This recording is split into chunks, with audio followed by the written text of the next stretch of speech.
We're going to start with Columbus, Buffalo 51-52.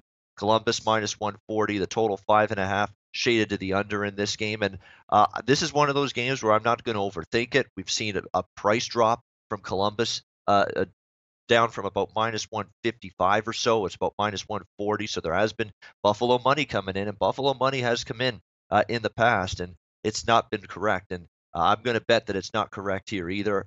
Columbus now is at a playable price, in my opinion, in this game at minus 140, even with them dealing with a couple injuries. I know people are going to say, oh, the Sabres just got absolutely worked over by the Winnipeg Jets last game, which was a good thing for me with the over in that game and the Jet team total over for the best bet on the show. So it was a good result there, but doesn't mean you're going to come back and win the next time out. 5 losses in a row for this team. We know defensively they're absolutely pitiful right now in terms of keeping the puck out of their own net. Last 4 games, give up 6 to Minnesota, 4 to Winnipeg, 4 to Philly, 7 to Winnipeg in the second meeting against the Jets. Not good at all in terms of defensive play. Neither of the goaltenders playing with confidence. Robin Leonard got pulled the other night.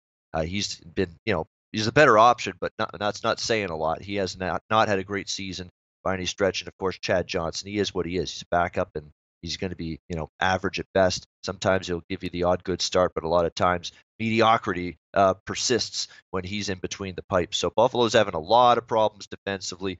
Columbus has won 2 in a row, and that's despite this Columbus team fighting through key injuries, especially forwards. Atkinson's been out for a while. Wenberg has been out for a while. Sonny Milano now also injured for this Columbus team. Brandon Dubinsky's also been out for several games. They've been able to persevere. They went through a little bit of a lull, a little bit of a struggle with all those injuries. They lost 3 in a row, but since then they've won 3 of their last 4, beating Dallas on the road, beat Florida at home, and then it beat Toronto in overtime in their last game.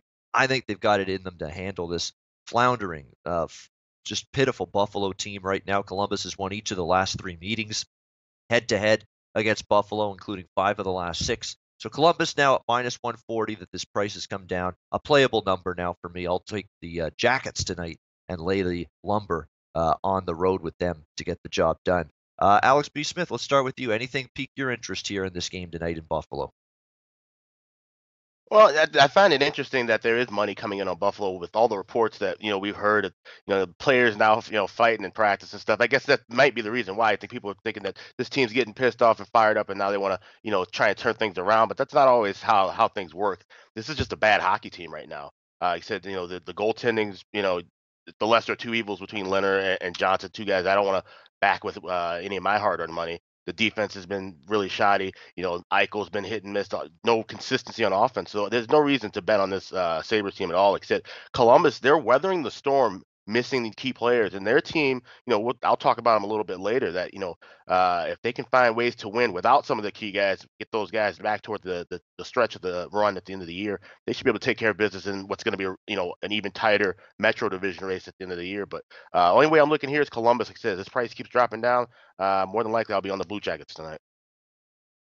Yeah, and it has dropped, so maybe keep waiting it out. We'll see. Maybe more Buffalo money, and people are, buying in right away to this. Oh, okay, they got blown out at home last time out. Step up effort. Well, usually that works for good teams, decent teams. For the bottom feeders, not so much. I mean, if you've been betting on Arizona to step up after a bad effort for the last 3 months, how are you doing? Not too good. So you got to be careful with that. You got to know which teams are good and actually capable of bouncing back. And not sure Buffalo is right now. How about Dana? Anything at all pique your interest, or is this just a pass game for you? Well, it certainly is a pass game, but I mean, we want to talk about it a little bit at least, consider there's only 3 games today. And, from a team standpoint, I mean, the Columbus Blue Jackets have certainly made their intentions known that they're going to ride Bobrovsky the rest of the time. But Jonas Corpusella got sent down to Cleveland yesterday, which is great for the Monsters because they're in a horrific slide down there. So they're probably happy to see Corpusella back. He started last night. I'm not sure what the results were of that. Didn't have my AHL package up last night, but this is only, and anybody kind of reads too much into that. It's not really anything other than trying to get Corpusalo some reps because January this month, I think they only have 10 games or 10 games remaining. But when we go to the February part of the schedule for Columbus, they have just about a game every other day. So I think they want to keep Corpusalo sharp for that stretch. We really just have to decide in this one if we want to back the team who constantly seems to have issues in the locker room. And this is not a first-time thing. This thing with, as Alex mentioned, this thing with Justin Falk and Evander Kane, that is not a first-time thing. This is just this is a locker room that just kind of throws, you get the feeling that nobody likes each other in Buffalo. I mean, this has gone back to last year. It goes back to Jack Eichel. I mean, we sit there and say, well, good job, Jack. You're really taking the reins and being a leader here. And I think it's much deeper than that. I think it's much deeper than just a little flare up yesterday at practice. I think Leonard's not happy. I don't think Jack Eichel's happy. And honestly, I just think it's a bad locker room. So you can say, you have a lot of people saying, well, the Buffalo Sabres are going to be fired up because, they're starting to fight in practice. Well, this is not a brand new thing. This has been going on forever.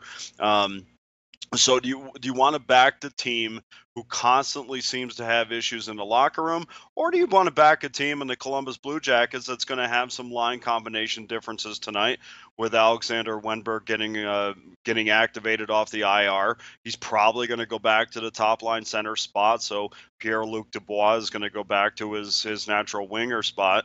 And so you have some lineup changes. You know how I feel about lineup changes, and I think it takes a game or so to get back to knowing where everybody is and feeling good about where you are on the ice, even though you might be a veteran that's used to playing there. I think it takes one game at least to start getting a feel coming off of a long layoff.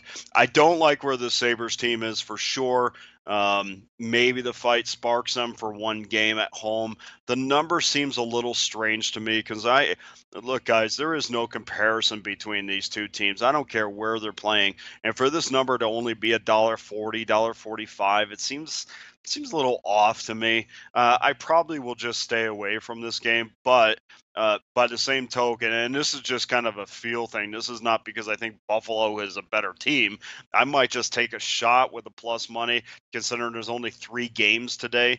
But it's not being done with any amount of confidence for sure. I mean, when you're backing a team that's last in the NHL in offense, and they're pretty close to not being anymore because they're pretty close to catching the Arizona Coyotes, but it's just not a team I want anything to do with. And but at the same time, how fired up is Columbus to play a road game in Buffalo? It's just, I wish there was a number that kind of showed me where a team was emotionally. That would be the greatest statistic in the world, to just say, you know what, they're walking in here an 8 today. They're not really feeling it, and that would be the greatest number ever. But it would be the plus money because I don't know how Columbus gets up for this, but I definitely do like the under in this. I mean, anytime you have the Sabres involved in a game, I'm certainly looking to play the under. So that's my thoughts on this game. No real huge lean on either side, but if I had to pick, it would be the under.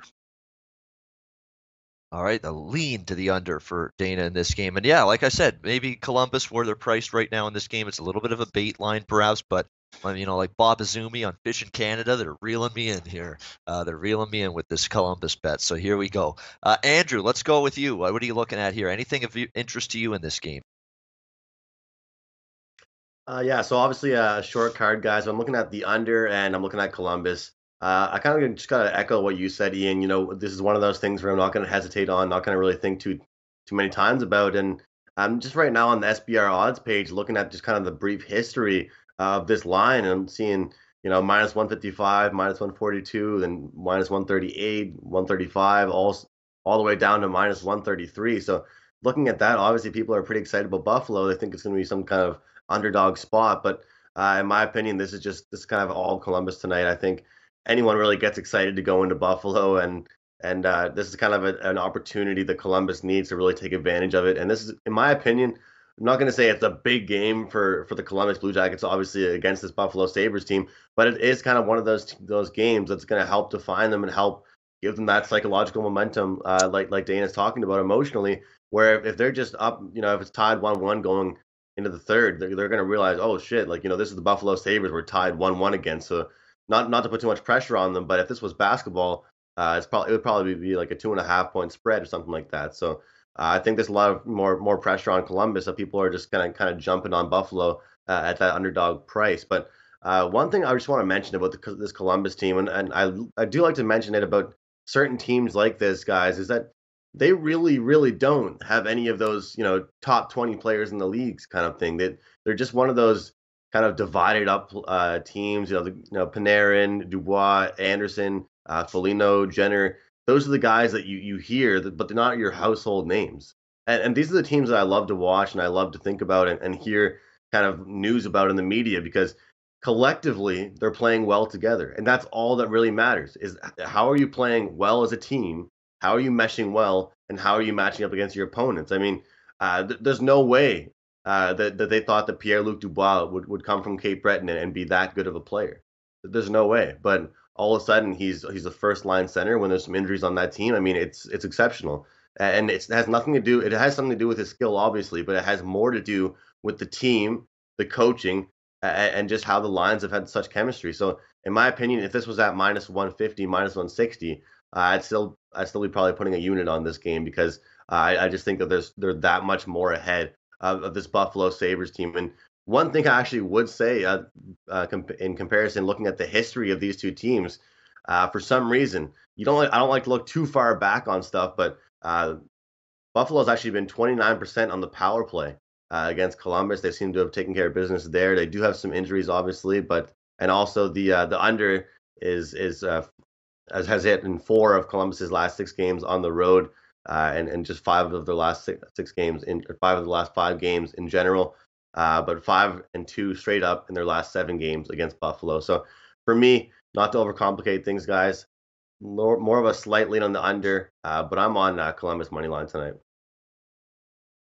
All right, so yeah, a lot of Columbus and under opinions here in this game. Hey guys, thanks for tuning in to our channel. Now, we've put a lot of work into producing all these free videos, so please help us out and keep all our content free for you forever by simply liking, sharing, commenting, and subscribing. Now, not to mention, a visit to our industry-leading website will warm the hearts of all our SBR employees, especially myself. Now, the links are over there to the left, so do check those out. Thanks for watching.